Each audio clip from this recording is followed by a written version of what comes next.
Good morning. Welcome back to Everest, Book 1, the contest. And we last left them. They were having a competition for a junior climbing expedition to Mount Everest. And we learned that Cap was the leader.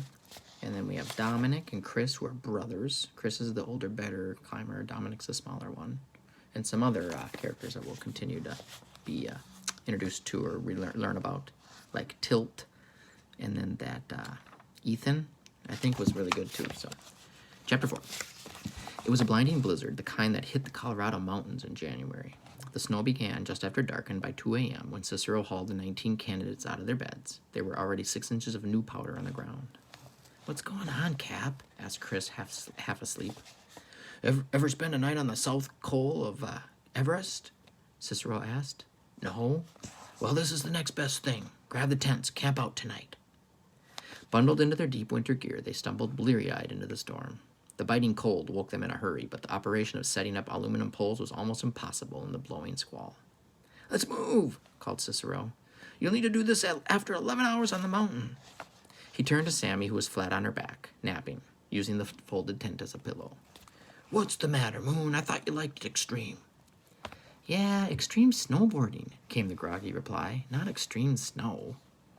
The climbing brothers, Chris and Dominic, were used to working together. Theirs was the first shelter up. "I said hold the flap, idiot," Tilt roared at Perry. Okay. The red-haired boy did his best to squeeze into what little space was left by Tilt's bulk. "What a waste of time," Tilt raged. Cicero overheard him. "No, it isn't," he said seriously. Where do you think you're going? Summer camp? Training for hard work and miserable conditions is hard and miserable." "So where's your tent?" challenged Tilt. "I've already done this part of the training," Cicero replied. "Easy for you to say," Tilt muttered under his breath. "You want to see my diploma?" Tilt glared back in defiance. "Fine." The expedition leader ripped off his left boot and then the sock. "Annapurna, 1989. My helmet lamp malfunctioned and I had to spend a night at 25,000 feet. The thing about frostbite is there isn't any pain. You just feel numb. But it's worse than pain because you know what's happening to you." The candidates gawked. The 2 smallest toes were missing from Cicero's foot. It was a cruel truth of high-altitude climbing. There was only one treatment for the worst kind of frostbite: amputation. For the Everest hopefuls, it was a reality check. They were all accomplished alpinists, but were they ready for the brutal toll that the great mountain could impose? Even Tilt was struck dumb. This is Honolulu compared with where we'll be in a couple of months," Cicero informed them harshly. "Aloha." It would have been an ideal moment to stride dramatically away, but since his boot was off, he had to hop, muttering under his breath as he disappeared into the storm. "There goes one of the all-time legends," Dominic said admiringly. "There goes one of the all-time crackpots," Tilt amended. "Like I need to look at his freak show foot." Chris glared at him. "You may be good climber, Crowley, but it's going to take a long time before you've got the experience of that man." Tilt spread his arms wide. "Forgive me for thinking it's stupid to freeze out here for nothing." "This is exactly the kind of camping we'll have to do on Everest," Dominic argued. "And on Everest, I won't mind doing it," Tilt roared. "But not when I've got a nice, comfortable bed on the other side of that door." The tents offered protection from the wind and snow, but not the cold. The candidates snuggled deep in their sleeping bags and tried to stay warm. The space was so confined that they found themselves pressed together like sardines. It made sleep impossible. "If you don't get your elbow out of my back, you're never leaving this tent alive," Tilt promised Perry. "I can hardly move," Perry complained. He tried to get comfortable, but Tilt's bulk kept him pinned against the side wall. "Hey, what's the problem, rich boy? Accommodations not to your liking?" Perry stared at him. "What are you talking about?" "Look at your stuff. Titanium crampons, the best ice axe money can buy, Gore-Tex everything." He tweaked the fabric of Perry's jacket.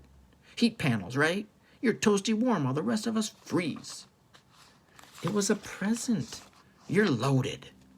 "My dad works at the post office," Perry insisted stubbornly. "You mean he owns it?" Perry sighed. "I got a rich uncle, okay? He's the one who pays for all my stuff." "You should get him to buy you some talent," the big boy taunted. "You climb like my grandmother." Perry wasn't even insulted. The fact was, he reflected unhappily, if it were possible to purchase mountaineering ability, Uncle Joe probably would have given him that too, along with the lessons and the equipment and the clothes. Money was no object for Uncle Joe. It was great and terrible at the same time, and now it was starting to get out of control. Chapter 5. For Perry Noonan, having a billionaire uncle was a lot like playing Twister with an elephant. No matter how well-meaning the animal is, you can't help but get pushed around a lot. Joe Sullivan's own alpine dreams were replaced by high blood pressure in a business that took up 25 hours of every day. That was when the bachelor CEO had traded in his ice axe and high-altitude gear for weekend climbs and with his only nephew in the foothills outside of Boulder. And Perry had said yes. Of course it was yes. What kid would turn down a chance to spend time with a family legend? A man who was constantly in the paper or on TV. Never mind that Perry might have preferred to go to a hockey game with his uncle, or even take him on in a spirited chess match. Chess, that was something Perry was good at. But this was Joe Sullivan. If he wanted to hang out with you, out was where you hung, and if that meant climbing, so be it. Climbing, Perry shuddered. He could do it. He even got pretty good at it, but the unnaturalness of it, the feeling that he was where he wasn't supposed to be, that never went away. If God wanted me to get up that rock face, he would have installed stairs.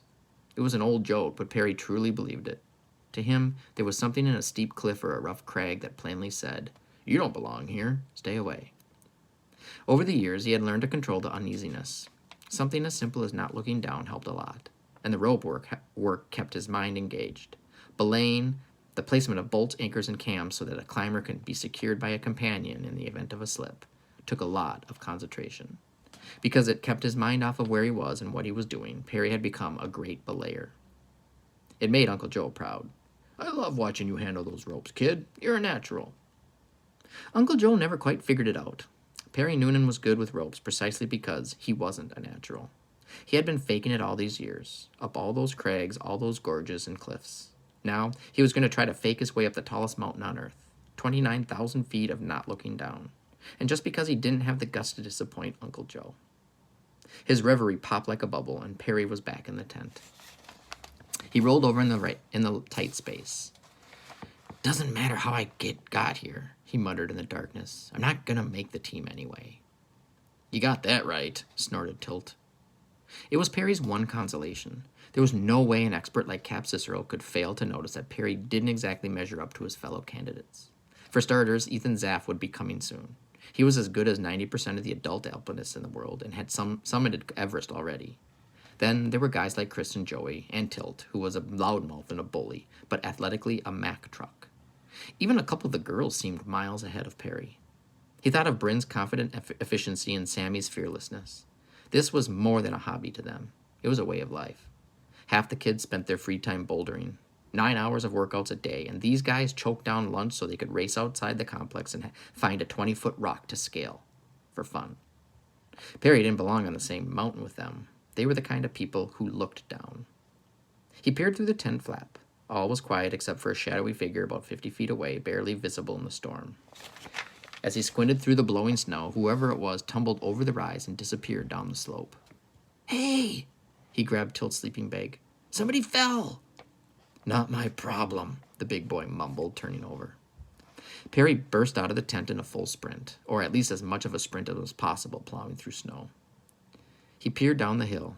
There was a very little light, but he could hear distant screaming and could make out a dark shape plunging into the valley at unnatural speed. He scrambled down the slope, breathing a silent prayer that he wasn't in hot pursuit of some kind of wolf, or worse, a bear. At the bottom there was a shower of white, and the figure disappeared. Perry rushed over. "Hello!" he called. "Hello, are you all right?" The snow shifted and a frosted Sammy Moon sprang up, eyes shining.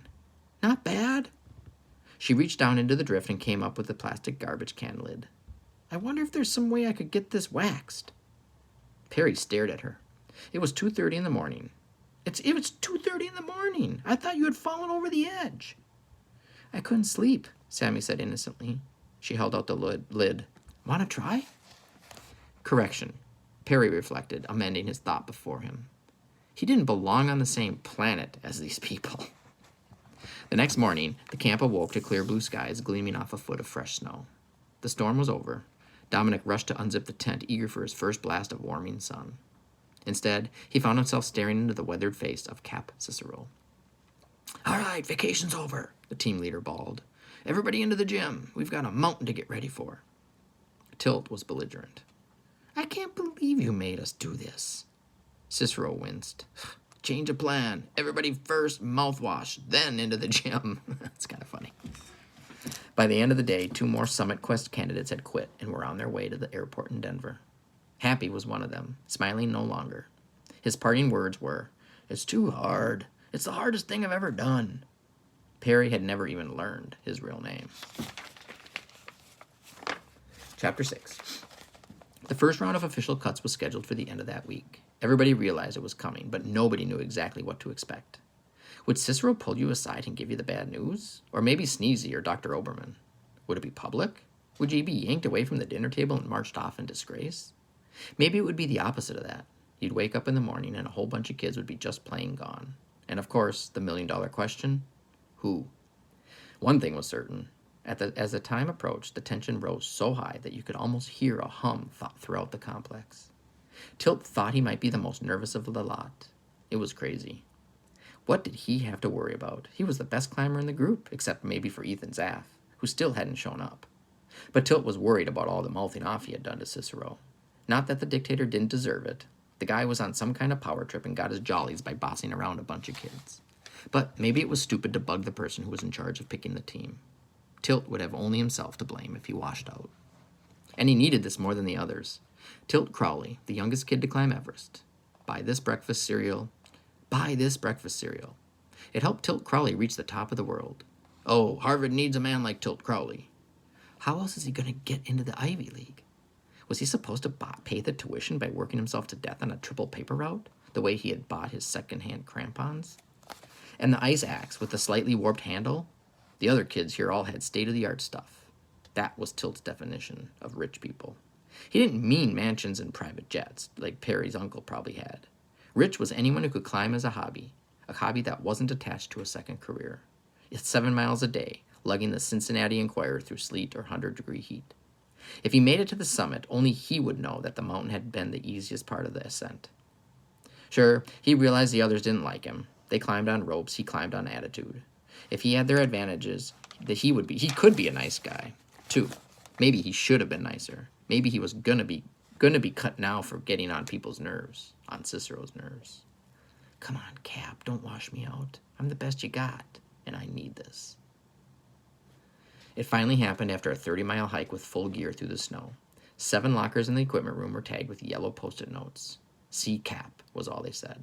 But everyone knew instantly the axe had taken its first swing.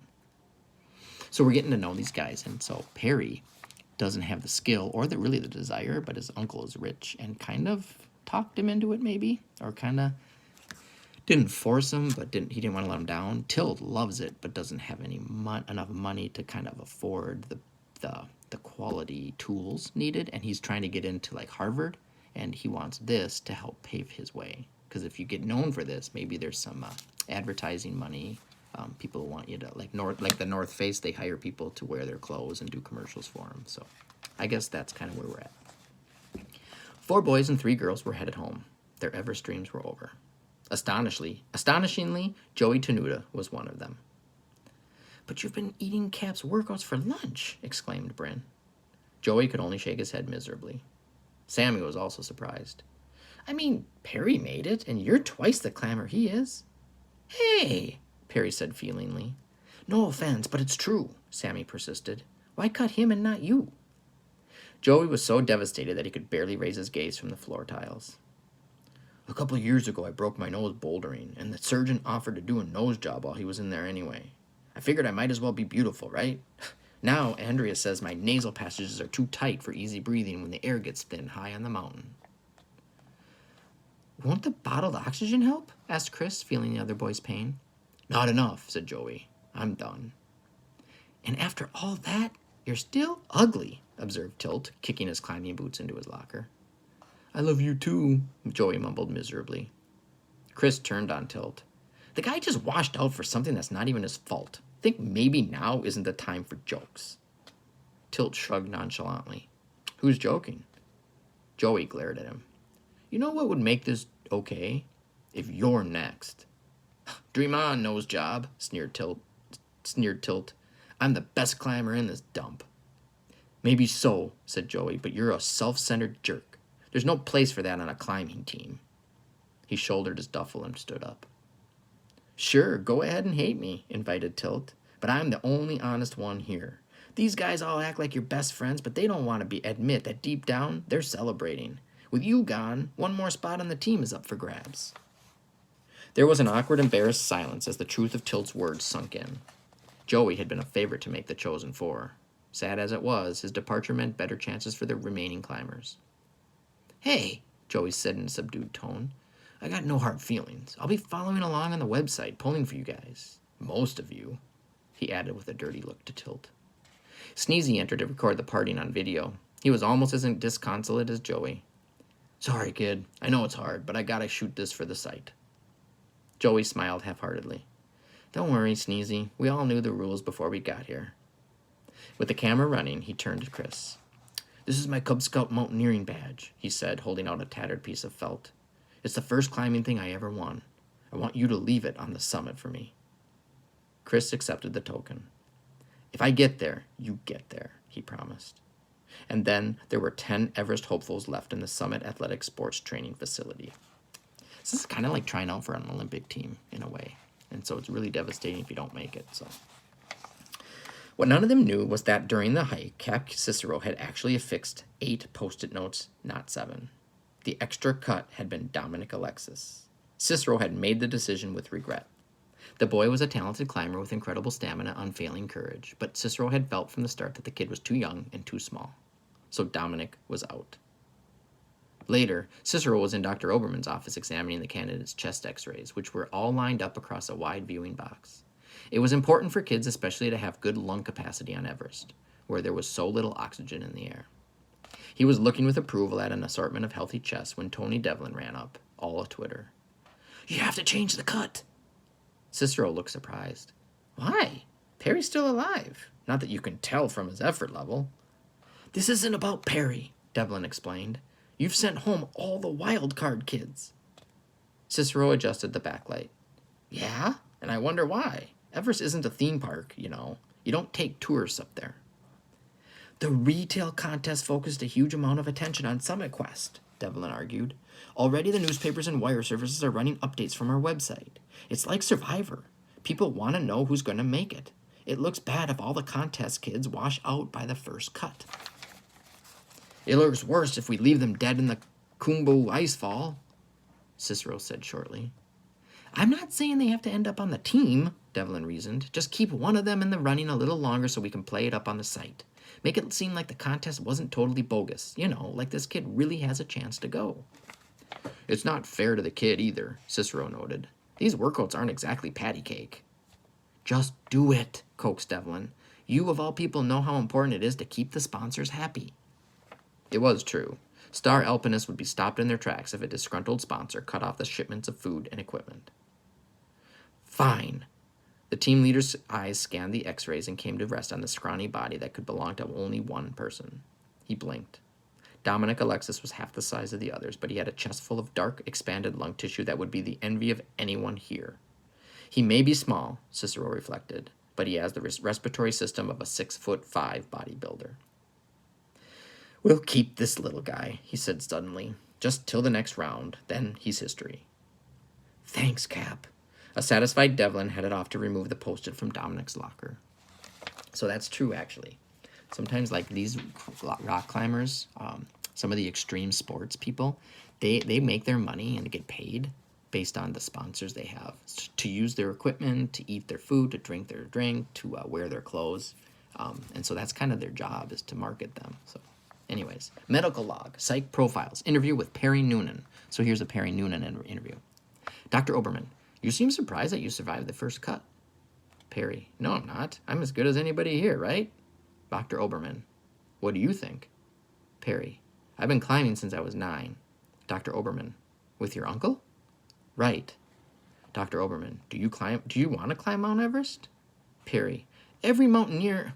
Dr. Oberman, not every mountaineer. Do you want to climb Everest? Perry, yes. Dr. Oberman, You're sure about that? Perry. What do you want me to tell you? That it's less than useless? That if you're gonna spend zillions of dollars on something that's practically impossible, you might as well be curing cancer or stopping wars or feeding the hungry? Well, forget it. People climb mountains, period. And the biggest one is the one they want to climb most. Dr. Oberman. And that includes you? Perry. Yeah, sure. Why not? Dr. Oberman. I'm not hearing any straight answers. Perry. I'm not hearing any straight questions. It's kind of funny that Perry, I think the doctor kind of sees through Perry, and he doesn't want to climb it. He said that, so. The kitchen manager, a.k.a. Sleepy, escorted Cicero around the wreckage of the crockery cabinet. The break front itself was tipped over on the floor. Around it were a million shards of broken glass and dishware. The team leader was appalled. My guys did this? Unless we have a poltergeist, Sleepy said grimly. Dr. Oberman spoke up. I've been doing psych evaluations on all the kids. I could be wrong, but nobody jumps out at me as a vandal. Psych, seethed Cicero. It's Tilt Crowley. He's gone. First thing tomorrow morning. The doctor was shocked. You can't do that. You have absolutely no proof. The Supreme Court needs proof, Cicero raged. I'm an instant law. Ask any of the kids and they'll tell you Tilt's the one. He has a lot of anger, Dr. Oberman agreed, and there may be good reasons to send him home, but this isn't one of them. For starters, I don't think he did it, and if I'm right, the real culprit would still be here, and might even end up on the team. What about my dishes? Sleepy demanded. Cicero could only shake his head. Charge him to the expedition, I guess. To the doctor, he said, I don't care about the money. It's the distraction that worries me. We can't lose our focus. Not on Everest. Not when we're facing the death zone. It's always kind of funny that people that are experiencing things, they have good things to say, but people that don't some people just don't want to listen to that, and they have to find out the hard way. So, Chapter 7. The cuts brought a change in the atmosphere at the summit complex. When the Everest hopefuls had been 20 in number, the final team had seemed very remote. Now they were 10, vying for 4 spots, and even though the top place was being held for Ethan Zaff, the odds were improving. The candidates could almost feel their crampons biting into the blue ice of Everett's glaciers.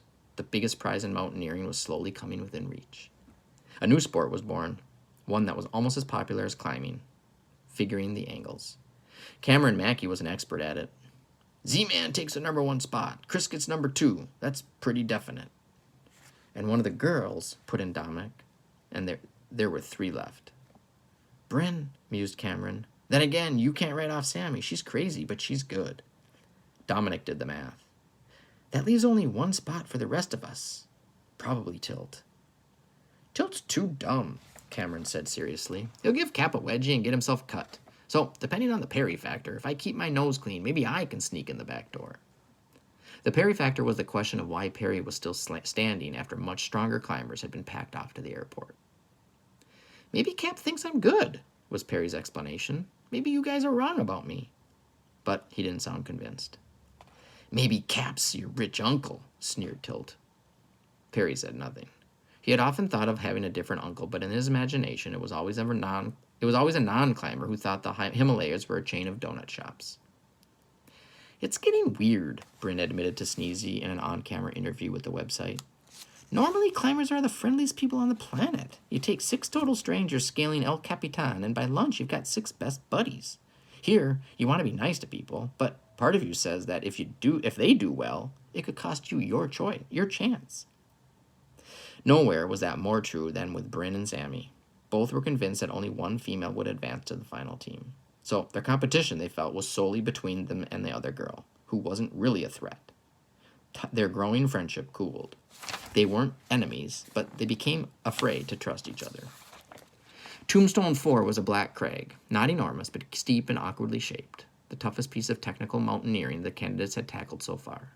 The route required them to get over a rocky spur called the Club, and while they were climbing up the underside, they would be hanging exposed over a 100-foot drop. Extreme, breathed Sammy reverently. I'm really starting to hate that word, groaned Bryn.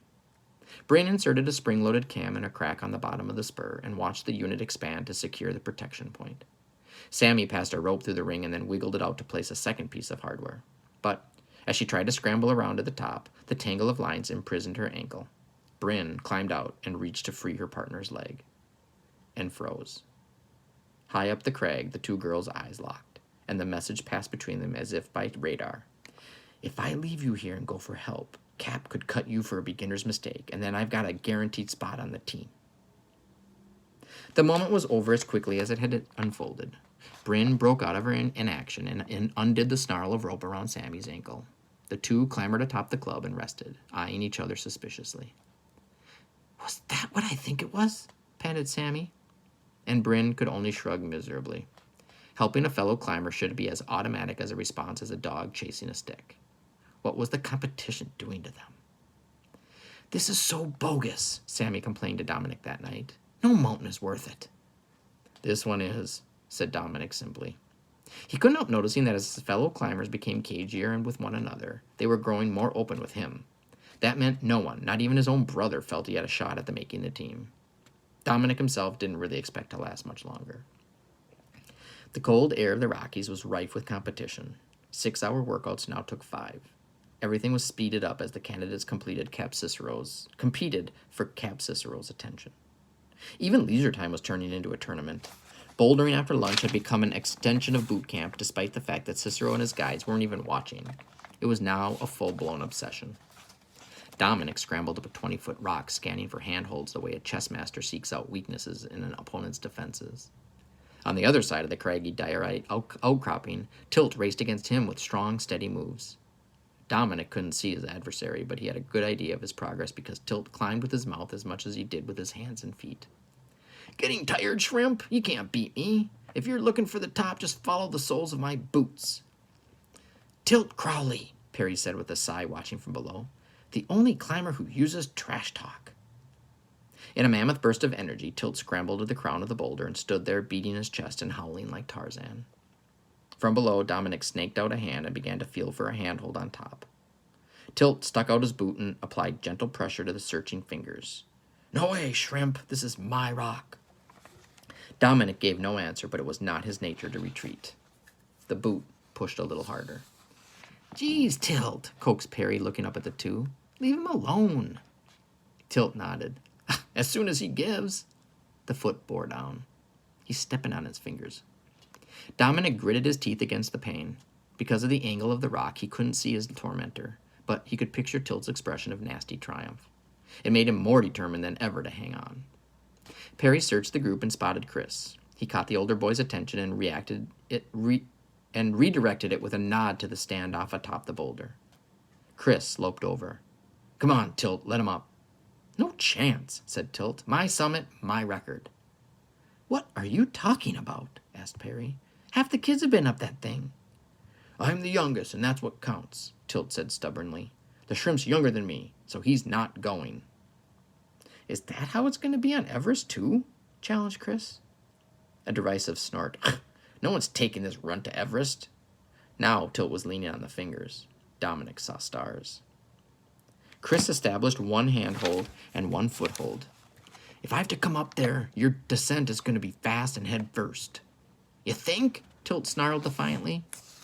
Todd Messner came running down the path, waving a copy of the National Daily. Hey guys, check it out. We're in the paper.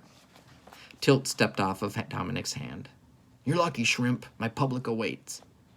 He climbed effortlessly down and joined the crowds around Todd. The article was a double-page spread in the sports section under the headline, From day camp to base camp. In a few weeks, the youngest expedition ever will set out on the world's highest mountain. But will their adolescent hang-ups prove to be a bigger obstacle than Everest? Hey, wait a minute, began Chris in protest. The article was very different from the kind of information Sneezy was posting on their website. It said almost nothing about the Summit Quest training or the upcoming climb. Instead, it was written like a reality TV episode, focusing on personal habits, embarrassing details, and petty squabbles. And the general tone of it seemed to ask, how can these kids form a team to survive the death zone when they can't even agree who gets to use the bathroom first? Hey, that only happened once, exclaimed Perry. Chris's face was carved from stone. There's no way they could know this stuff about us. Somehow, the National Daily Reporter had found out that Bryn's parents were filing for divorce, and the argument over sending their daughter to Everest had been the final blow to a shaky marriage. It was also stated that Chris was in academic probation at school, and the expedition would probably cost him a year. The fact that Sammy was emailing her boyfriend back home was blown out of proportion. According to the article, every other sentence out of her mouth was Caleb did this or Caleb did that.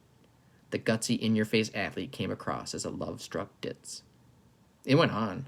Cameron was in phone contact with a psychiatrist, Tilt was unpopular, Perry wasn't good enough, Dominic was too young and skinny, and Cap Cicero, famous alpinist and guide, was an inflexible bully who lived by the adage, my way or no way. I don't get it, exclaimed Todd. I mean, it's all true, but how did they find out? Obviously, said Chris, there's a rat around here. The question is who? Tilt shrugged. Simple. One of the guys who washed out got mad and squealed to the newspaper. It's no big deal. That's easy for you to say, put in Todd. You're just unpopular. But Sammy's going to have a heart attack when she sees this. Not to mention Cap, added Perry. Cap's a big boy, put in Chris. Cap's a big jerk, Tilt amended, but he's used to the media. Out of the corner of his eye, he spotted Dominic sitting cross-legged atop the massive diorite. That's a type of rock, by the way. The younger boy's face radiated defiance. Your brother's spooky, Tilt informed Chris. Tell me something I don't know. Bryn sprinted through the trees, all breathless excitement. Sammy's found a monster problem down in the valley. In bouldering, a problem was a large, technically difficult rock. Climbing, it was referred to as solving. They all raced after Bryn, including Dominic, who had to rush to catch up with after descending the disputed boulder. In a broad valley, almost hidden by a grove of pines, stood the ultimate rock formation. It was 3 stories high and resembled a mammoth mushroom sitting atop a lopsided pedestal. As they watched, Sammy Moon scrambled up on the base and began to work her way onto the stem of the mushroom. Perry waved. Way to go, Sammy! Shh! The others glared him into silence. No true climber would ever distract a fellow alpinist who was in the middle of taking on a tough problem. Sammy reached the ceiling and clung there in the shadow of the enormous slab that made up the mushroom crown. It stretched at least 7 feet around her in all directions. She reached up and ran her hand over the smooth limestone. She managed to get a finger lock in a small fissure and hung, 20 feet above them, searching for another hold, but there was nothing. She paused for a moment, taking stock, and then began to sway back and forth in an effort to swing her legs over the edge of the mushroom and find purchase on the top. Don't do it, urged Chris under his breath. Of course she'll do it, whispered Tilt. Somebody get a mop. But Sammy didn't like her chances and pulled her little body back to the stem for a descent. Tilt passed her on the way up. Not very extreme, he commented cheerfully. You won't make it either, she promised, tight-lipped. She was right. First Tilt, then Bryn, then Todd were unable to get to the top of the mushroom. Chris, who was the tallest, managed to get a foot over the edge of the crown, but couldn't find anything to latch onto up there and had to retreat. Dominic had the least success of all. His reach was too short to make it to the first finger lock, so he never got off the stem. Cameron was smiling as he dipped his hands into the chalk bag. Watch, he grinned, and take notes. He had noticed a different hold, this one closer to the edge. The fissure was even narrower, but he succeeded in hooking 2 fingers into it. There was no warning, though. A small shower of dust rained down at the same time the handhold crumbled. Dun, dun, dun. That's a good time to stop. All right? Have a good day.